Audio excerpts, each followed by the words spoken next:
Señoras, señores, ¿qué tal? Buenos días, muy buenos días y bienvenidos a Radio Intereconomía, Capital Intereconomía. Es jueves 12 de marzo, 13º día de la Guerra del Golfo.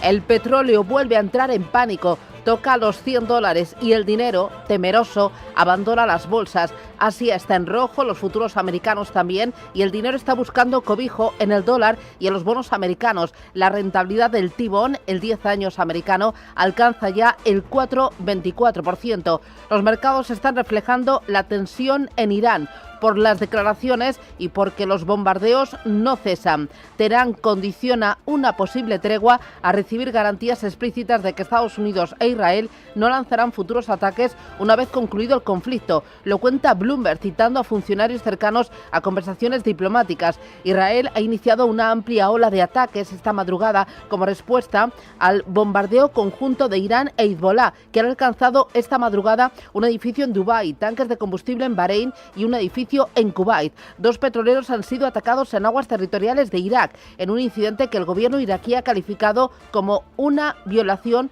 de su soberanía. Trump afirma que su gobierno está investigando una información no verificada sobre un supuesto complot de Irán para atacar objetivos en California con drones lanzados desde una embarcación frente a la costa. Trump habría sido informado de la posible presencia de células durmientes iraníes en territorio norteamericano. Las bombas con misiles y drones no cesan y esto está sembrando el miedo en todos los mercados, especialmente en el petróleo, que se está convirtiendo en el termómetro de esta guerra. Rebota casi un 10%. Los operadores hablan de pánico. Siguen sin estar convencidos de que la liberación de las reservas gubernamentales pueda compensar el enorme shock de suministro provocado por la guerra en Oriente. Son 32 países los que forman parte de la Agencia Internacional de Energía y algunos de ellos han anunciado que el grifo está abierto. Estados Unidos, 172 millones. Los que forman el G7, 200 millones. Corea del Sur, 22 millones de barriles. Es la mayor reducción coordinada desde que se creó la agencia tras el embargo petrolero de 1973. Pero el mercado entiende que la liberación no es un alivio, sino un riesgo. Sí, es lo que refleja, porque los 32 miembros de la Agencia Internacional de la Energía con esta liberación estarían mandando un mensaje claro. La guerra podría prolongarse durante meses. De ahí la tensión en los precios. Además, hay dudas. ¿Cuáles? 1. ¿Con qué rapidez se liberará las reservas cada país? 2. ¿Cómo se va a distribuir ese petróleo? Y 3. ¿Cuándo llegará realmente ese crudo al mercado? El secretario de Energía de Estados Unidos, Chris Wright, explicaba que, según las tasas de descarga previstas, la entrega llevaría aproximadamente 120 días. Trump, sin embargo, está convencido de que el precio del oro negro bajará en el corto plazo.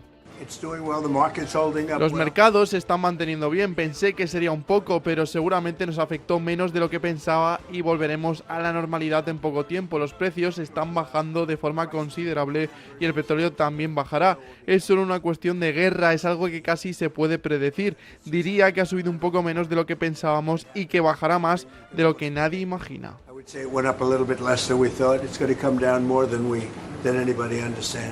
La primera ministra de Japón, Sanae Takaichi, adelantaba que su país liberaría reservas el próximo 16 de marzo y Emmanuel Macron, el presidente francés, defiende la importancia de la coordinación. Insiste en que debe ser de forma ordenada.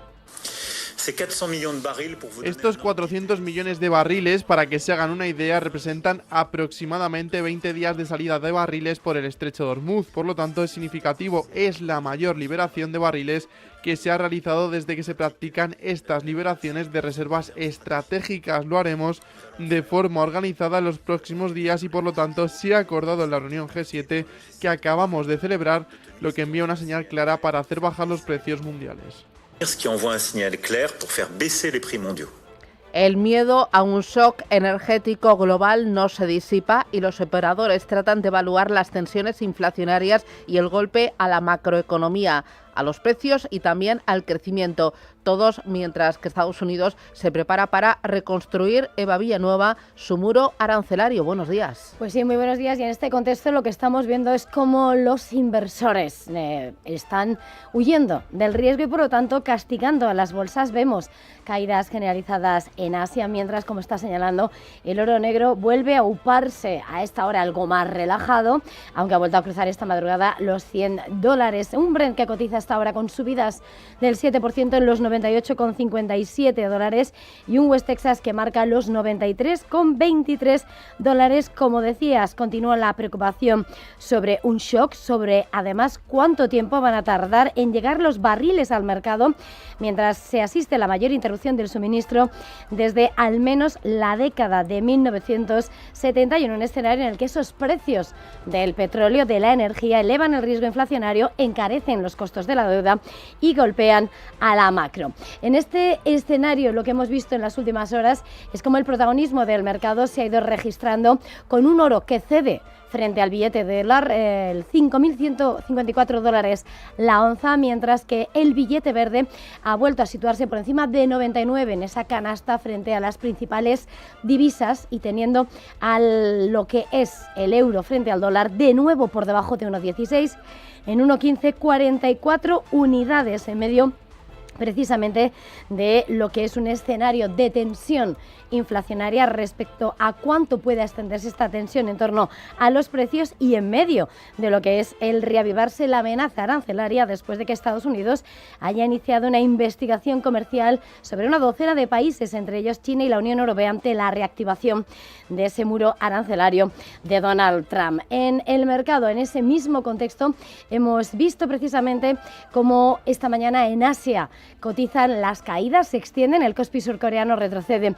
un 0,90%, Japón, el índice Nikkei es el que más cae, el 1,39%, viendo cómo los futuros de Estados Unidos, tras una jornada de caídas, el futuro del S&P 500 retrocede el 0,90%, el Nasdaq 100 un 0,89% a la baja, ayer era uno de salvaba por la mínima la sesión, el Nasdaq Composite con subidas timidísimas, una sesión donde solo la energía, la tecnología y servicios de comunicación avanzaban.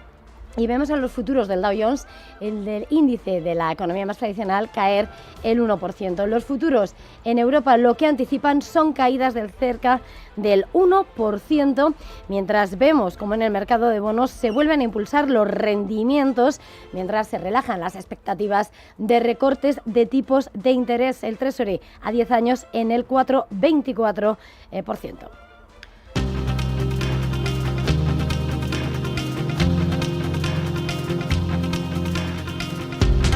Son las 7 y 8, esto es Radio Intereconomía, 6 y 8 en Canarias, y el jueves nos trae más noticias. El Gobierno se reúne con los agentes sociales para abordar el impacto económico de la guerra de Irán. Rubén Gil, buenos días. Buenos días. La vicepresidenta del Gobierno, María Jesús Montero, va a presidir esta mañana ese encuentro con patronales y sindicatos en el que van a abordar medidas para ayudar a empresas, familias y trabajadores. El Ejecutivo está trabajando en un plan integral con medidas coyunturales y estratégicas para afrontar el impacto del conflicto en Oriente Próximo, que ha disparado los precios energéticos y que ha hecho subir el precio de las gasolinas. Por este motivo, el director general de la Confederación de Estaciones de Servicio, Nacho Rabadán, pedía en estos micrófonos una rebaja de los impuestos de los combustibles. Portugal lo hizo ya en 2022 y ahora lo ha vuelto a hacer. Y es que además el argumento es demoledor. Por eso la administración aquí en España no quiere hablar de ello. Como el precio de los carburantes está subiendo y yo estoy teniendo un ingreso extraordinario en concepto de IVA que no me esperaba, pues hombre, yo creo que lo justo es reducir una parte del impuesto especial de hidrocarburos y devolver a la sociedad estos ingresos extraordinarios que yo como administración estoy teniendo sin hacer nada. Si soy optimista con que eso se va a implementar aquí, pues no, la verdad. Donald Trump vuelve a criticar a España por no cooperar con Estados Unidos en la guerra de Irán. Y vuelve a amenazar con cortar el comercio con nuestro país. No lo están haciendo, creo que no están cooperando en absoluto. España creo que han sido muy malos, nada buenos. Quizá cortemos el comercio con España.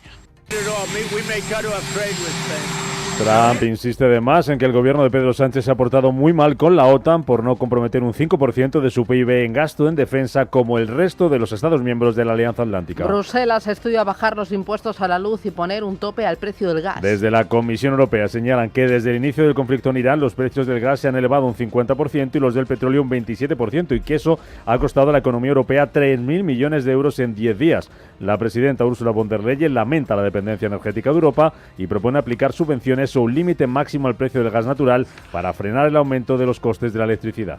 We are vulnerable and we are dependent. Somos vulnerables y dependientes. Desde el inicio de este conflicto, los precios del gas han subido un 50%, los del petróleo un 27%. Si lo traducimos a euros, los 10 días de guerra ya han costado a los contribuyentes europeos 3.000 millones de euros adicionales en importaciones de combustibles fósiles adicionales. Ese es el precio de nuestra dependencia. La inflación en Estados Unidos se mantiene sin cambios en febrero, a la espera de ver el impacto que tendrán los precios, la tensión en Oriente Medio. 2,4% fue el IPC de febrero en Estados Unidos, una cifra que todavía no recoge esa subida del precio del petróleo, un incremento que según el Banco Central Europeo tendrá impacto en la economía y también en la inflación. A una semana de la próxima reunión que va a celebrar el organismo el próximo jueves, su vicepresidente Luis de Guindos asegura que están monitorizando la situación y pide actuar con prudencia. Un shock de oferta que produce un impacto negativo en crecimiento y relativamente también negativo porque eleva la situación de inflación. Y vamos a ir pues prácticamente viendo cómo se van produciendo los datos. Pero hay una cuestión importante, hay que mantener la cabeza fría y no sobrereaccionar.